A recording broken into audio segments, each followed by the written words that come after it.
नमस्कार, 9 की 9 खबर देख रहे हैं आप और मैं आपके साथ रंजना रावत। और बुलेटिन में आज सबसे पहले बात मॉडल के जरिए ड्रग्स की तस्करी की।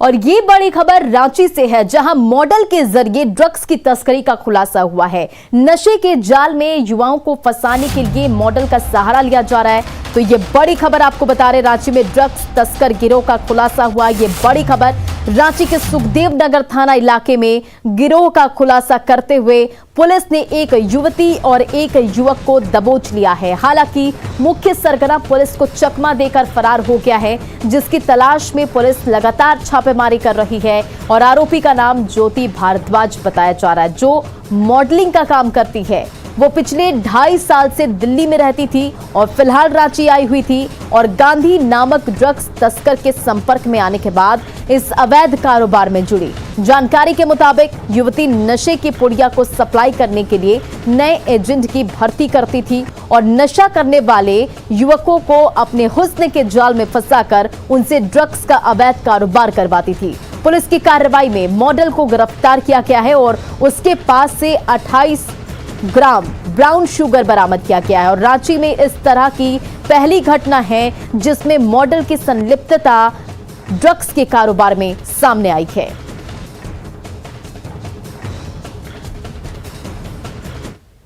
इनकी निशानदेही पर स्वर्ण रेखा विद्याधर नगर में ये लड़की के घर पे छापामारी किया गया। तो लड़की के घर से एल्यूमिनियम फॉयल, वजन तोलने का एक मशीन और करीब 28 ग्राम ब्राउन शुगर और 3 मोबाइल बरामद किया गया और लड़की को हिरासत में लिया गया। लेकिन वहाँ पे गांधी नाम का युवक जो था अंधेरे का फ़ायदा उठाकर वहाँ से फरार हो गया। तो उसकी गिरफ्तारी हेतु लगातार छापेमारी की जा रही है। तो अभी तक की जांच में ये तथ्य सामने आया कि जो ये युवती है और गांधी नाम का जो युवक है, ये मिलके अपने लड़कों के थ्रू बिक्री का कार्य करवाते थे।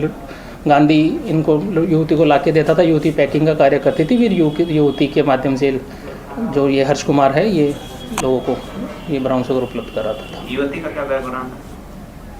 युवती ने कक्षा 12वीं पास की है 2017 में। उसके बाद वो पिछले 2-2.5 साल से दिल्ली में रह के मॉडलिंग में अपने करियर आजमाना चाह रही थी।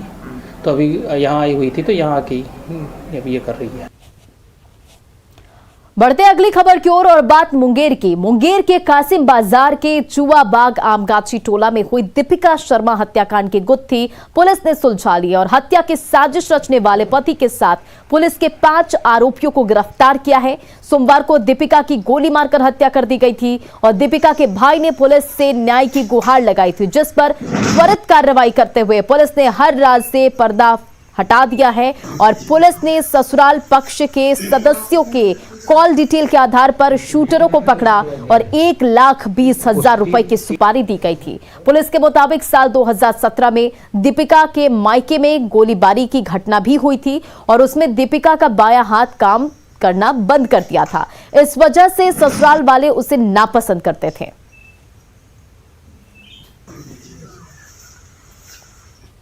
मना के एक रेड किया गया सुल्तानगंज में एक 2 आदमी को पकड़ा गया। एक गौतम कुमार है, एक दूसरा है सुमित कुमार।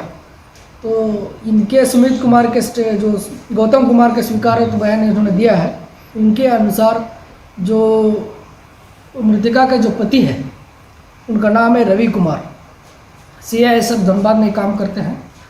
इन्होंने ही इनको सुपारी दिया था कि इसको मारने के लिए 1 लाख रुपए 1,20,000 रुपए में ये डील हुआ था।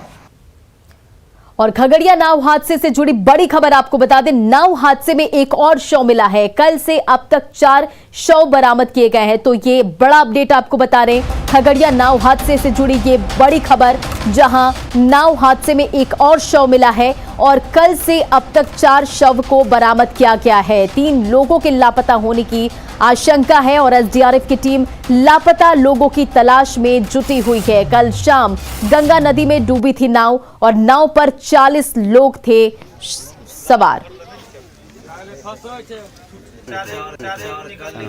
तो ये दो तस्वीरें देखिए इस मामले से जुड़ी, जहां नाव हादसे में 4 की मौत हो गई है और 3 लोगों की तलाश में एसडीआरएफ की टीम लगातार जुटी हुई है। लापता लोगों की तलाश जारी है। तो खगड़िया से ये बड़ी खबर आपको बता रहे, जहां नाव हादसे में एक और शव बरामद किया गया है और जो मृतकों की संख्या है वो 4 हो गई है। कल से अब तक 4 शव मिले हैं और 3 लोगों के लापता होने की आशंका है और 3 लोगों की तलाश लगातार एसडीआरएफ की टीम कर रही है।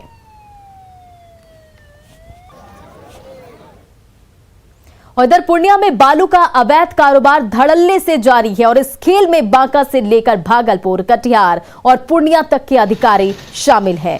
शहर में मरंगा थाना के पास बालू और गिट्टी के ट्रकों और ट्रैक्टरों की लंबी लंबी कतार लगी रहती है।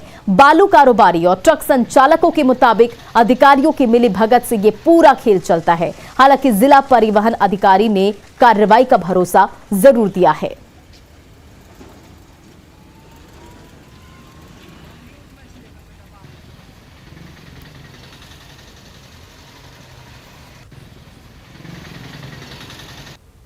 यहाँ ये स्टोर जो होता है यहीं पार्टी लोग आते हैं, अपना रेस्ट के लिए आते हैं। कितनी ट्रकें आती हैं डेली 40-50 डेली? यहीं पे बालू का मंडी सस्ता है? सस्ता नहीं है, यानी कि यहाँ एक स्टॉपेज है जो कि सभी गाड़ी वाले यहाँ आके रुकते हैं और खरीदार को ये मालूम है कि यहाँ आने से बालू उनको अपना मनपसंद बालू मिल जाएगा। गलत कर रहे हैं सरकार, बहुत महंगा दाम में दे रही है। क्या हो रहा है वहाँ पे? बहुत लूट हो रहा है, वहाँ लूट हो रहा है, बालू में लूट कर रहा है, पब्लिक मर रहा है। कहाँ पे?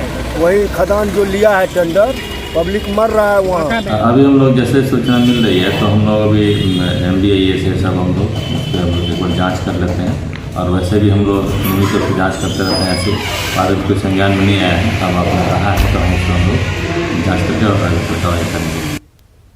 न्यूज़ 18 लगातार बालू के अवैध धंधे का कारोबार का खुलासा करते आ रहा है और आप देख सकते हैं कि ये पूर्णिया में भी किस तरह से बालू के कारोबार हो रहा है।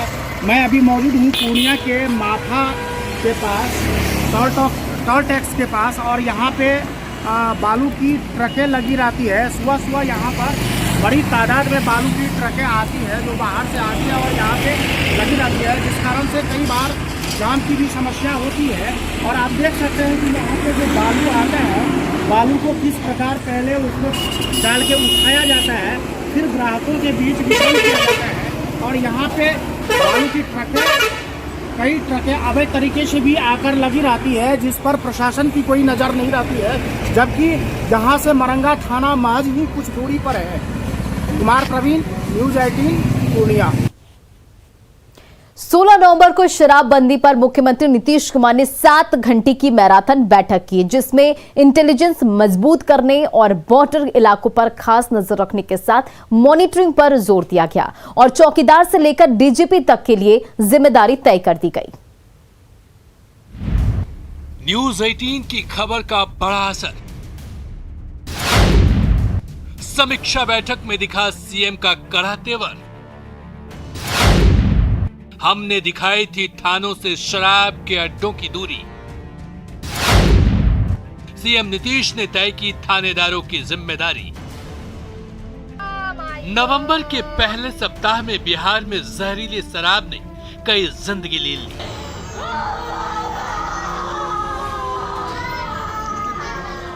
शराबबंदी में जहरीली शराब पर न्यूज़ 18 ने कई बड़े खुलासे किए। हमने ग्राउंड जीरो पर पहुंचकर सरकार को जहरीली शराब की हकीकत दिखाने की कोशिश की, जिसके बाद मुख्यमंत्री नीतीश कुमार शराबबंदी समीक्षा का बड़ा एक्शन प्लान बनाया। 16 नवंबर को शराबबंदी पर 7 घंटे तक हाई लेवल मीटिंग हुई और ये तय हो गया कि शराब की तस्करी से जुड़ा हर एक व्यक्ति नपेगा। गांव में शराबबंदी को प्रभावी रूप से लागू करने की जिम्मेदारी चौकीदारों की होगी। जो चौकीदार की बुनियादी जिम्मेदारी है गांव के हर तरह गांव में जो भी गलत काम हो रहा है और इंक्लूडिंग शराब के बारे में भी कोई सूचना है वो उन्हें हर हालत में देना है। उनकी परेड पर वरीय पदाधिकारी भी जाएंगे और अगर जो है वो अपनी बुनियादी जो ड्यूटी है उसमें कोई कमी रखेंगे तो उन पर भी जो है वो सख्त कार्रवाई की जाएगी। तस्करी रोकने का ये फुल प्रूफ प्लान है क्योंकि चौकीदार को गांव की हर जानकारी होती है।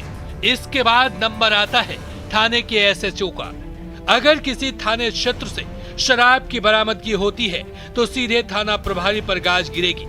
10 साल तक थानेदारी भी जा सकती है।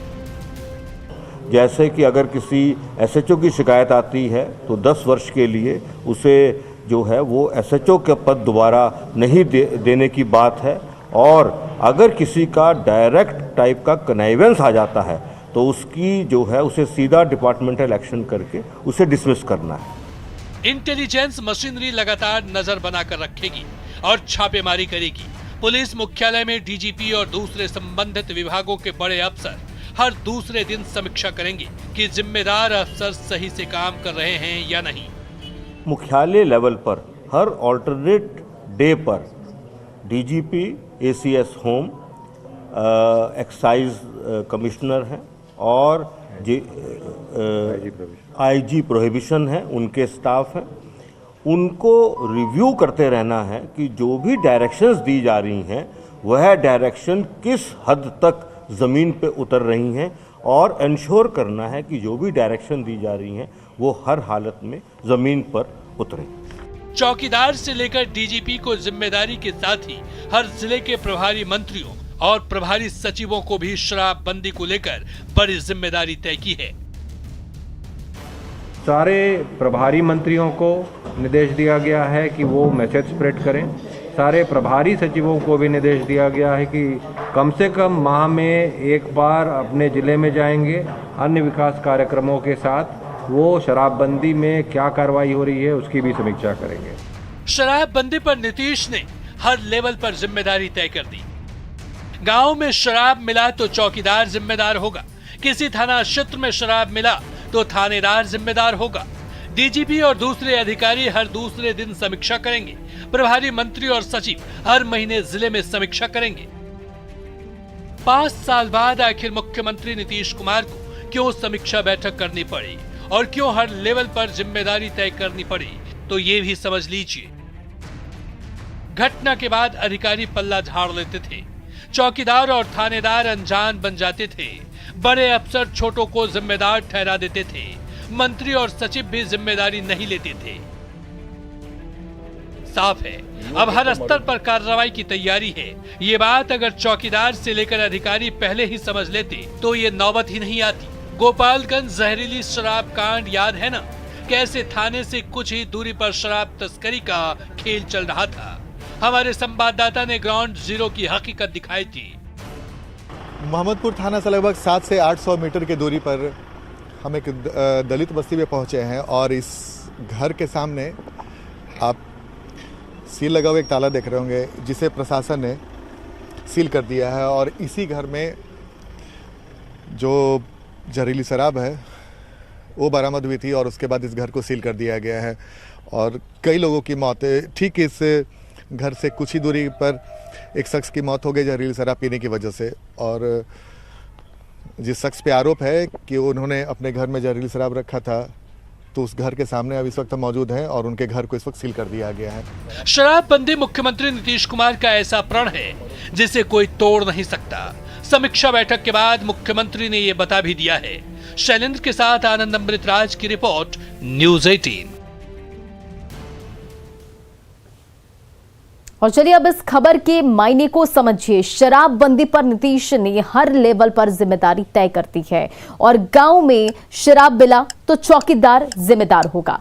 किसी भी थाना क्षेत्र में शराब मिला तो थानेदार जिम्मेदार हो गया।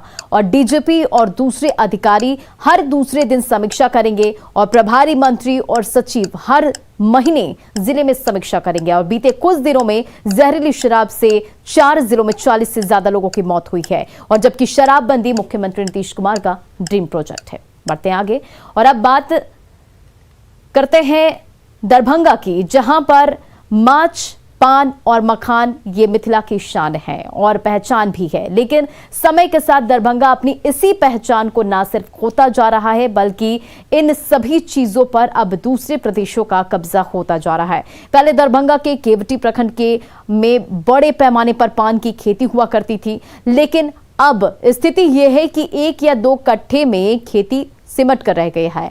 और पान की खेती करने वाले किसानों का कहना है कि ज्यादातर किसान पान की खेती छोड़ प्रदेश चले गए क्योंकि इसमें मुनाफा कम है, उनका पेट पालना भी मुश्किल हो रहा है। ऐसे में अब मिथिला के पान के बदले पान के बाजार पर कोलकाता के पान का कब्जा हो गया है। और अधिक जानकारी दे रहे संवाददाता विपिन कुमार।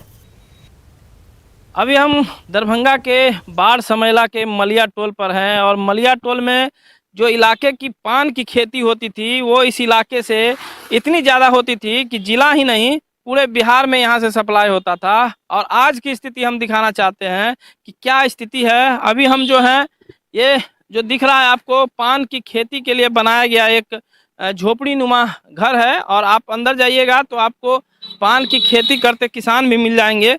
लेकिन अब इसका दायरा जो है बहुत सिमट के रह गया है। कभी इस इलाके से भारी मात्रा में पान जो है पत्ता यहाँ से सप्लाई होता था। यहाँ से पान जो है दरभंगा ही नहीं दूसरे राज्यों तक भी भेजा जाता था। लेकिन धीरे धीरे पान की खेती से मुनाफा कम होने लगा और किसान जो है इससे अपना मुख मोड़ने लगे।